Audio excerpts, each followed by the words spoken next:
Olha, vamos começar logo essa edição desta quarta-feira, dia 29 de novembro de 2017, porque hoje pela manhã foi um verdadeiro susto na orla da Atalaia, viu?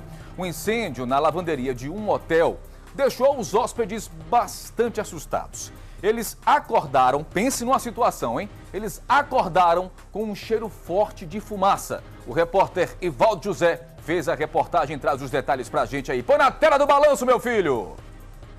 Por volta das 4 horas da manhã, alguns funcionários e hóspedes foram surpreendidos com um cheiro forte de plástico e pano queimados.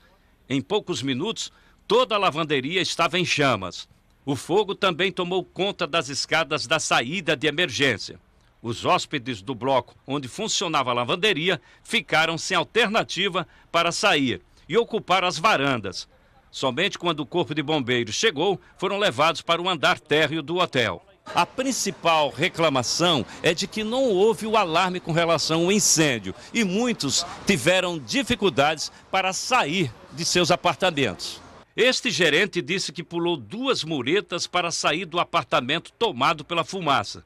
Segundo ele, nenhum alarme foi acionado para alertar sobre o incêndio. Você estava em que andar? Terceira. O que é que você percebeu pela janela? Primeiro, a despreparação de um hotel não ter um alarme de incêndio, não ter uma luz de saída de emergência. Um bombeiro que não dava orientação, eu sei que é o desespero deles também primeiro para resolver a questão do fogo, mas foi terrível, porque ficou todo mundo nas varandas sem saber o que fazer, sem saber para que lado ir. No meu caso, eu abri a porta, a fumaça invadiu o meu quarto, eu tive que pular 2 varandas. Um casal que estava dormindo acordou com meus gritos, senão também corria esse risco. Eu acho que assim, faltou uma organização e principalmente um hotel não pode não ter um alarme de incêndio. Este advogado estava comemorando 25 anos de casado e também foi surpreendido com o incêndio. Por volta de 4h40, minha esposa acordou, dizendo que tinha muita fumaça, né, o cheiro forte. A gente tentou sair do quarto, quando a gente chegou no corredor, a fumaça era muito grande, né, realmente não tinha a mínima condição. Não dava nem para respirar, né, porque era muito forte. Voltamos para o quarto, trancamos a porta e colocamos uma toalha molhada e a gente foi para a sacada, né? E já preparando para o pior, a gente fez uma corda, uma Tereza, né? Porque se precisasse descer de rapel, a gente ia poder descer.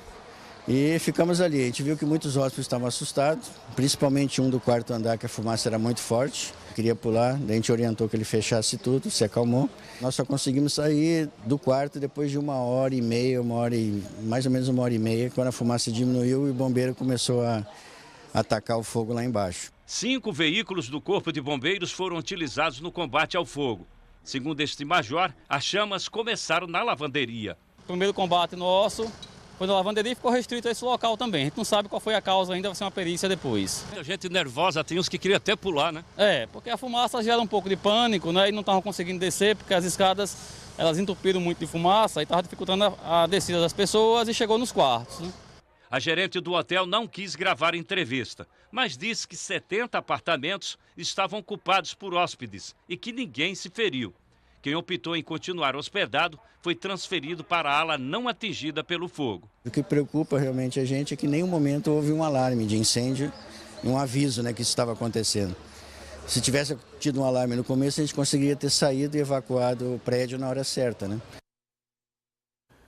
Seria menos difícil, né? Menos complicado. Dificilmente você consegue ter uma linha de raciocínio, né? No momento de pânico como esse. De parabéns aí quem conseguiu, de fato, agir da melhor forma possível nesse momento. Agora, essa reclamação feita pelos hóspedes da falta de alarme e da sinalização de emergência levanta mais uma vez uma questão. Qual é a situação dos prédios em Sergipe, hein? Esta pergunta eu vou fazer a partir de agora. Pode jogar aqui na tela, produção, o nosso querido Diego Barros, que está exatamente aí, pelo que eu estou vendo pela imagem, no comando geral do Corpo de Bombeiros. O Diego, né, no quartel. Diego, é o seguinte, a gente tem que lembrar aquilo que aconteceu com o Macro. né? Naquele momento, o próprio Ministério Público disse que existia uma demanda reprimida. Preste atenção, você que está em casa. Uma demanda reprimida de cerca de 50 empresas estão funcionando sem o devido laudo técnico do Corpo de Bombeiros. Isso é um problema muito sério e que, pelo visto, continua. Boa tarde para você. Olá, Tiago, boa tarde para você, boa tarde a todos que assistem ao Balanço Geral Sergipe. Então vamos por partes. Sobre a questão registrada na Orla de Atalaia, com a palavra o Corpo de Bombeiros, aqui ao meu lado está a capitã Emanuela Cruz, da Assessoria de Comunicação daqui do Corpo de Bombeiros de Sergipe. Boa tarde para a senhora, muito obrigado pela participação ao vivo. Qual é a real situação dos prédios do estado de Sergipe, já que eles, muitos deles, a exemplo de teatros, hotéis e tantos outros, precisam de um atestado de regularidade, ou seja, de que ali existem equipamentos e em situações de emergência podem ser combatidos os focos de incêndio? Boa tarde a todos. O Corpo de Bombeiros, quando faz a vistoria no local para emitir o atestado de regularidade, são testados todos os preventivos. A partir daí, quando é comprovado a funcionalidade de todos esses preventivos, é emitido esse atestado, que ele tem validade por 1 ano. E compete ao responsável manter preventivamente todo esse equipamento funcionando. Ou seja, a falta de sinalização e de alarmes, isto caberia ao hotel, já que os clientes, os hóspedes, reclamaram de que não ouviram ou de que não houve a sinalização de perigo. Então, seria o imputado seria o próprio hotel, seria o penalizado ou então o indicado de ter sido falho nesse momento. Como já foi levantado que o hotel tem o atestado de regularidade, só a partir da perícia técnica é que vai ser analisado onde houve a falha. A perícia já começou ou ainda não? A perícia ela só começa mediante a solicitação do responsável. E o Corpo de Bombeiros tem 30 dias para emitir esse laudo. E os responsáveis pelo hotel já solicitaram isso ao Corpo de Bombeiros? Até o momento não foi registrado nenhuma solicitação. Aí eu pergunto à senhora, não havendo essa solicitação, o que acontece, ou o que pode acontecer?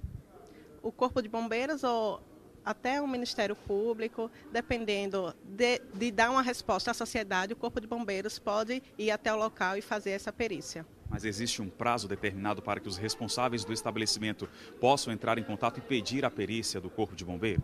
Tem que ser o mais breve possível para não se mexer na área em que foi atingida e dificultar a veracidade da perícia. A senhora mencionou aí o Ministério Público.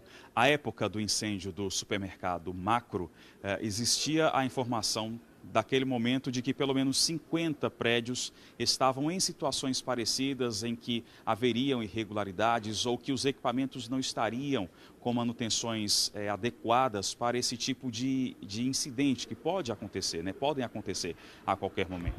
Todas as denúncias levantadas pelo Ministério Público já foram agilizadas pela Diretoria de Atividades Técnicas e todas já estão em andamento. Capitão do estúdio, o apresentador Tiago Elcias tem uma pergunta. Pode fazer, Tiago. Diego, eu quero saber o seguinte, eu quero saber quanto tempo hoje demora, a partir do momento que o empresário entra com uma solicitação no Corpo de Bombeiros, quanto tempo leva o Corpo de Bombeiros para efetuar a fiscalização e oficializar o laudo técnico, que autorize o funcionamento? Bom, Tiago, ela acabou já respondendo no meio da entrevista que é um prazo de 30 dias. Ele refez a pergunta que eu fiz à senhora sobre o prazo, né, que o Corpo de Bombeiros tem. A partir do momento que existe a notificação, a senhora falou de 1 mês. Salvo engano, do Macro, ele passou por um prazo maior. Foi devido à proporção do incêndio ou no caso desse registrado na Orla de Atalaia, também foi o mesmo prazo ou pode ser concluído antes? Na verdade, o que ocorreu no Macro foi que precisou de algumas filmagens do próprio Macro e algumas documentação, como ficou pendente para poder sair a resolução do laudo, então se estendeu um pouco mais o prazo. O laudo do Corpo de Bombeiros, né, que tanto se pergunta, quando ele fica pronto, para onde ele vai? Serve para quê? Ele é emitido para o responsável e ele serve para, no caso de ser detectado a falha, o responsável vai responder junto pode ser à Justiça ou ao Ministério Público, ou até em caso pode até pagar multa. Capitã Emanuela Cruz, da Assessoria de Comunicação do Corpo de Bombeiros, muitíssimo obrigado pela participação da senhora ao vivo aqui no Balanço Geral. Tiago, é com você.